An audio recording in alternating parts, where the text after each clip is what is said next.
affects more than 400,000 Americans. All right, Carrie Ann. For Carrie Ann Inaba, movement has been a way of life.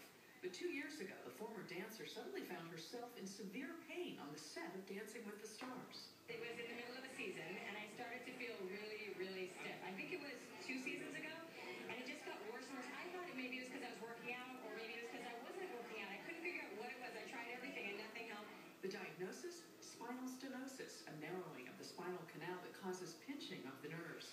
She says she underwent surgery and steroid injections to relieve the pressure. And it's pretty bad, and I still have to watch it. If you get the patient very young, like Carrie Ann, I think that if there's not a lot of deformity of the spine and not a lot of nerve damage, essentially they can resume a normal lifestyle. San Francisco surgeon Kenneth Light says new techniques are allowing doctors to treat spinal stenosis much more effectively.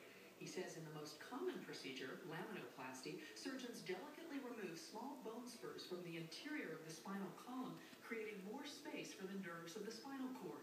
We found that through microsurgical techniques, we can go in and just remove the offending bone spurs and not have such a destructive operation to the rest of the spine. He says the less invasive technique typically preserves more stability in the spine, making it less likely a patient would need to undergo a spinal fusion as part of the procedure.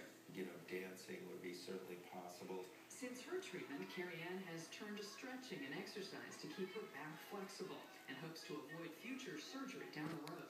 Like I do inversion tables, I do yoga, I do acupuncture, I do biofeedback, I do massage, I do everything to make sure it stays okay. Carrie Ann Inaba. Dr. Light says in more complicated cases, disc replacement and advanced fusion devices can also offer relief.